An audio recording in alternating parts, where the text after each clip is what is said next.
Bem-vindos ao Historizando! O nosso assunto de hoje é a Grécia Antiga. Então nós vamos conversar nesse vídeo um pouquinho sobre os 5 períodos históricos que a Grécia Antiga viveu e também as 2 cidades mais importantes desses períodos, que é Atenas e Esparta. Por isso, continue assistindo esse vídeo e não se esquece que lá no Instagram, @historizandotati, a gente sempre tem novidade, então me segue por lá também e se inscreve no canal para dar aquela moral.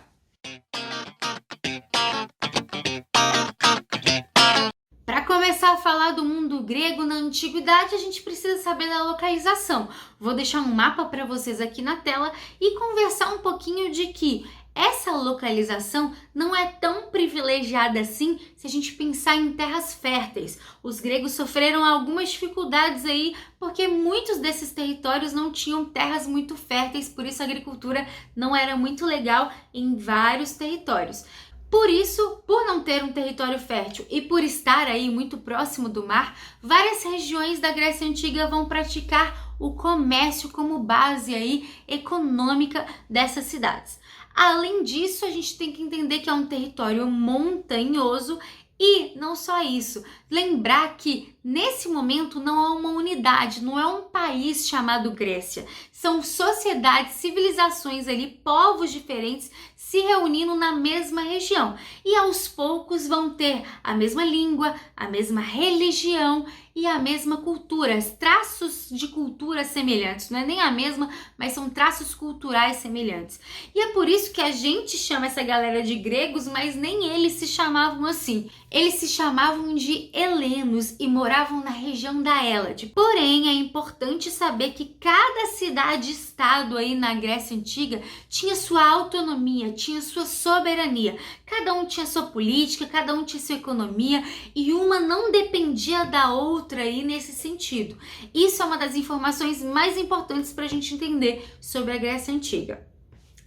Falando da divisão dos períodos históricos, a gente começa com a formação grega no período chamado de pré-homérico. Pré-homérico, então, pré-Homero, antes do Homero. Homero seria aí o autor de Ilíada e Odisseia, porque o autor, entre aspas, nós não temos provas que foi de fato alguém chamado Homero que escreveu e também não temos provas que foi uma pessoa só que escreveu, porém a gente tem esse vestígio desse nome, por isso ele é importante e usado até mesmo nessas divisões. Então o período pré-homérico é a formação do mundo grego e começa com vários povos, incluindo cretenses, aqueus, eólios, jônios, e a partir da primeira fase aí nós temos uma dominação de aqueus, porém com o tempo a gente tem um outro povo surgindo que são os dórios.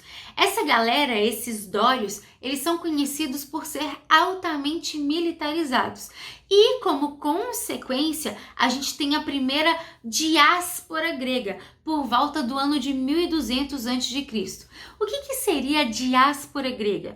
Diáspora grega é como essa galera aí, ó, se espalhando para outras regiões, até mesmo como uma alternativa, já que esses dórios aí estavam chegando com tudo, não se sabe se era com tudo no sentido violento ou com tudo de ser muita gente, aí não vai ter terra para todo mundo. Mas é importante entender então que o mundo grego teve colônias, é isso mesmo que você está me ouvindo, teve colônias, porém não pense que essas colônias são as mesmas colônias aí, igual o Brasil foi no Brasil colônia, ou a América Espanhola, nada disso. As colônias foram apenas aí outros territórios em que os gregos então buscavam como alternativa para morar, para ter questões e relações econômicas, entre outras coisas.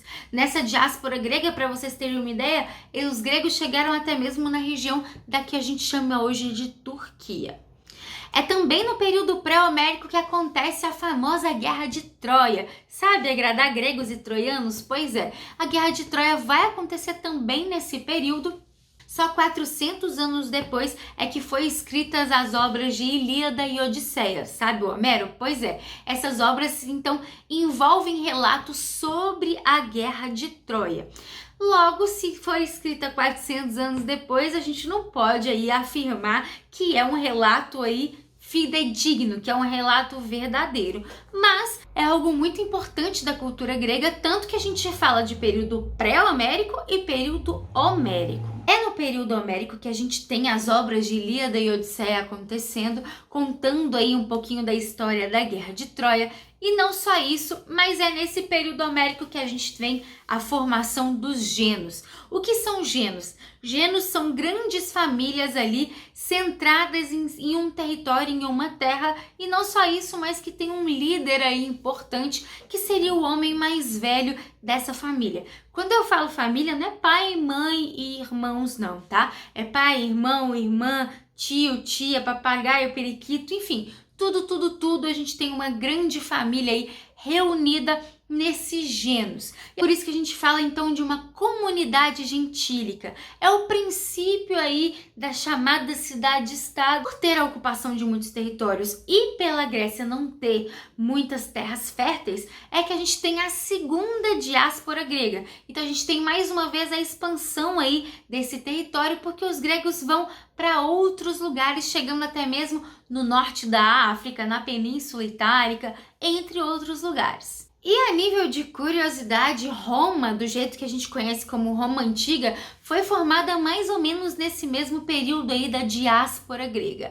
Outra coisa importante é, graças a essa segunda diáspora grega, que a gente começa a chamar a Grécia de Magna Grécia, porque não só tem então aquele território, mas outros vários territórios a gente tem os gregos espalhados por aí. Já no período arcaico, a gente finalmente tem a formação das cidades-estado. E mais uma vez eu reforço aqui para vocês, cada cidade-estado naquele período, Atenas, Esparta, Tebas, cada uma vai ter a sua independência, sua política, seus líderes, sua moeda, suas leis, tudo. Por isso tomem cuidado, porque de novo a gente chama de gregos, mas não tem essa unidade como um todo. Ok? Além disso, é nesse momento que começa a discussão sobre o que é política, sobre o que é civilização, entre outras coisas, que como a gente sabe, a Grécia vai ser berço de muita coisa e o período arcaico vai ser então importante para começar essas discussões. Logo, o surgimento das polis, que são as cidades,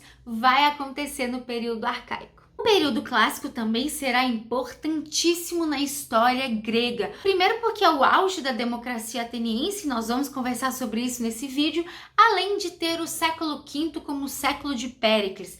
Péricles vai ser um líder também importante em Atenas e que vai desenvolver coisas como, por exemplo, o pagamento de políticos. E daqui a pouco a gente vai discutir, será que isso é bom? Será que isso é ruim? Se a gente pensar no hoje, isso é péssimo, mas naquela época tinha um objetivo. E também o desenvolvimento da ciência, da filosofia, o período clássico vai contribuir bastante com isso. E não só isso, mas as principais guerras vão acontecer no período clássico. Por último, mas não menos importante, a gente tem o chamado período helenístico. Esse período vai ser conhecido como a invasão dos macedônios na Grécia, e aí a Grécia antiga vai deixar de ser o que ela era de fato e transformar aí a partir de então em regiões dominadas por outros povos. Primeiro os macedônios, depois os romanos e assim por diante até chegar na contemporaneidade. Então a Grécia, para ter de fato a sua independência como um país, não faz tanto tempo assim. Esse momento também do período helenístico, né? Lembra-se que Hélade são os gregos, então por que helenístico? Porque a gente tem a expansão da cultura grega. Por mais que os gregos tenham sido dominados, a cultura grega prevalece, a filosofia, a arte, a arquitetura, a ciência, entre outras coisas. Alexandre o Grande, já ouviu falar desse cara? Pois é, ele se apaixonou por toda essa cultura grega e resolveu espalhar ela por aí. Por isso o período helenístico também vai ser conhecido como essa expansão aí da cultura grega. Bora falar das cidades mais importantes? Uma das cidades mais famosas com certeza é Atenas. E quando a gente pensa em Atenas, a gente vai direto pensar em democracia. Mas se engana você achar que Atenas já nasceu como uma democracia. Não. Passou por outros períodos, como por exemplo um período de monarquia, em que um basileu, que era o rei, governava então aquela região. Depois a gente tem um arcondato, né, que então seria uma aristocracia em que a galera que tinha terra, que tinha poder, é que também escolhia as questões políticas, escolhia os arcontes, né, que tinham na época. Inclusive tinha até mesmo um revezamento desses arcontes. E isso já é um indício aí dessa questão de escolha, revezamento, eleição, mas não é a democracia. Nós temos Drácon e Solon, dois legisladores importantes em Atenas, já fazendo algumas mudanças aí para caminhar para a democracia. Drácon vai escrever as leis, então as leis deixam de ser orais e passam a ser escritas. Mas por que isso é importante? Por várias motivações. Se as leis são orais, aqueles legisladores é que sabem as leis, inclusive podem alterar quando quiser, porque não tem nenhuma prova de que aquela lei existe. Mas se todas as leis estão escritas, dificilmente aí elas serão manipuladas da mesma forma como seriam de forma oral. O Enem já cobrou isso mais de uma vez e eu quero que você comente aqui embaixo se quiser vídeo sobre essas questões das leis no mundo antigo. Já Solon proibiu a escravidão por dívida, e isso vai ser importante porque muitos gregos, muitos atenienses, na verdade, acabavam sendo escravizados por deverem outro ateniense. Proibindo a escravização por dívida, apenas estrangeiros poderiam ser escravos em Atenas. Antes de aparecer o chamado Clístenes, que é o pai da democracia, Atenas passa por um período de tirania. Porém, depois desse período aí tirânico, nós temos Clístenes aparecendo, dividindo a cidade em 10 tribos e cada tribo poderia eleger 50 legisladores. Esses legisladores vão formar a eclésia e essa eclésia então vai poder discutir essas questões de Atenas. Nós temos na democracia ateniense dois órgãos importantes. A eclésia que ficava na ágora, essa eclésia vai ser então uma assembleia que vai reunir todos os cidadãos aí para tomar as decisões da cidade, e a bulé que vai ser como se fosse um senado, e essa galera vai ser eleita principalmente através de sorteio. Por isso que o significado da palavra democracia tem a ver com um governo popular, porque nós temos então várias pessoas fazendo parte desse governo. Bom, mas será que essa democracia ateniense atingia todo mundo que morava em Atenas? Não, nós temos condições aí para ser cidadão em Atenas. E o que é ser cidadão em Atenas? É ter o direito dessa participação política, principalmente na eclésia. Quais são essas condições para ser cidadão? Teria que ser homem, maior de idade, ateniense e filho de pai e mãe ateniense. Logo, essas condições fazem com que apenas essas pessoas se tornem cidadãos. Por isso que, por mais que seja um governo do povo, não tem participação de estrangeiro, de mulher, de escravizado, entre outros. E como eu disse no início do vídeo, o século V, que é o século de Péricles aí no período clássico, vai transformar algumas questões políticas na democracia, porque a partir de Péricles é que vai ter então alguma remuneração para quem vai à eclésia. Mas por que isso é importante? Lembrando que para ir à eclésia precisava de tempo, precisava do chamado ócio que os filósofos diziam na época. Só que não era todo cidadão que tinha esse tempo. Mesmo porque, como eu disse para vocês, não tem nenhuma questão de renda aí. É homem maior de idade, ateniense, filho de pai e mãe ateniense. Não tem condição de renda. Mas acabava que os mais ricos é que participavam dessa política por ter mais tempo para fazer isso. Afinal, eles tinham escravos para trabalhar por eles. Por isso, Péricles vai então propor essa remuneração justamente para outros cidadãos que não tinham essa renda participar da eclésia. Não pense você que essa primeira ideia aí de pagar político é justamente para essa galera ficar roubando dinheiro. Não é não. Dentro da sociedade ateniense, a gente tem aristocratas, que são a maioria aí dos donos de terra e dos cidadãos. Nós temos os sacerdotes, nós temos os comerciantes e artesãos, e naquela época o serviço manual era mal visto, mesmo porque o ócio que era importante aí para praticar a filosofia, a política. Nós temos os camponeses, os estrangeiros, conhecidos também como metecos, e os escravizados. Lembrando que tem dois tipos de escravização na antiguidade: a escravização por dívida e a escravização por prisioneiros de guerra, e Solon vai abolir a escravidão por dívida em Atenas. Por último, mas não menos importante, nós temos os espartanos, né? Que a galera aí gosta dos chamados 300, desses Esparta, a galera aí achando os guerreiros e tudo mais. Vamos falar então do que a gente conhece dos espartanos. Primeiro que eles são herdeiros dos dórios e por isso aí essa herança militarizada. Então nós temos os espartanos se preocupando muito com guerra, se preocupando muito com o exército. Se preocupa tanto que essa região foi dominada em cima dos messênios. Que região é essa? A região aí da Península do Peloponeso. Vou deixar o mapa para vocês aqui na tela. E essa dominação vai gerar o quê? Escravizados. Como eu disse, escravizados aí também são prisioneiros de guerra. E no caso são os chamados ilotas, que a gente acaba chamando de servo por ter algumas diferenças com relação a escravizados, e a principal diferença é que esses trabalhadores são trabalhadores do Estado, então não pertencem aos espartanos, mas pertencem a Esparta. Pelos ilotas serem a maioria dentro da sociedade espartana, sempre vai ter um clima de tensão. Mesmo porque se essa galera se revoltar, os espartanos vão ter muito trabalho, já que eles são maioria. Será que é também por isso que eles vivem treinando para a guerra? Bom, não sei. Mas é importante saber então que esses ilotas são servos do Estado. Os espartanos têm uma política altamente hierarquizada e dentro dessa política a gente tem a chamada diarquia. O que é diarquia? 2 reis. Isso mesmo, monarquia, 1 rei, diarquia, 2 reis. Esparta será uma diarquia em que um rei vai ser mais responsável por questões militares e o outro rei vai ser mais responsável por questões religiosas. Além dessa diarquia, nós temos órgãos importantes como a gerúsia. Gerúsia vai ser um órgão aí de anciãos, de pessoas mais velhas, para tomar algumas decisões na cidade.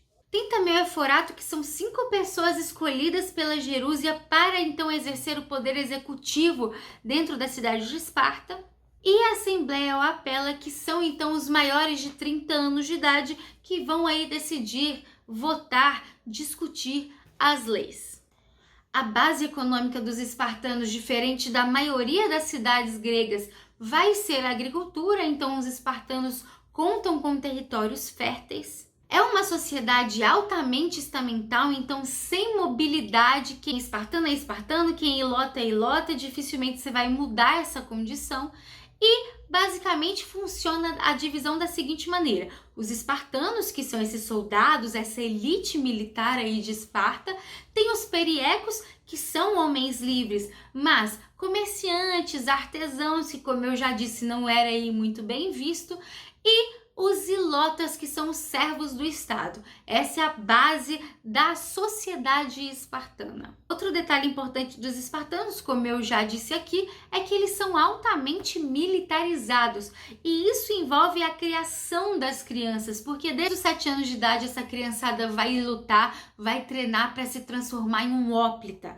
Hóplita, então, seria esse soldado espartano, corajoso, forte, aquela coisa toda que os filmes de Hollywood adoram explorar e que a galera também adora falar, oi, somos espartanos e tudo mais. Bom, eu tenho um pouco de crítica com relação a isso, mas o que você acha? Me conta aqui embaixo. Outro detalhe importante é que a mulher espartana e a mulher ateniense têm diferença sim de tratamento. Enquanto a mulher espartana é valorizada por justamente criar esse soldado, dar luz aí a esse soldado espartano, algo importante para a cidade, a mulher ateniense é vista apenas como um vaso reprodutivo. Basicamente, nem para questão de relacionamento a mulher servia. Tanto que, né, a gente conhece aí casos de homossexualidade desde o período dos gregos, porque muitas das vezes a mulher não era vista como algo digno de se relacionar. Já caiu uma questão do Enem falando aí sobre as mulheres de Atenas, uma música que o Chico Buarque escreveu. Você já viu essa questão? Quer ver ela aqui no canal? Já comenta aqui. Bom, é isso. Eu espero que vocês tenham gostado. A gente vai discutir ainda sobre as guerras gregas, as 2 guerras mais famosas. Então, no próximo vídeo, fique atento, fique atenta para a gente conversar um pouquinho mais dessa galera aí, ó, guerreando o tempo inteiro. Combinado? Gostou do vídeo? Curte ele, se inscreve no canal, @historizandotati lá no Instagram. Muito obrigada pela sua atenção. Um beijo! Até a próxima!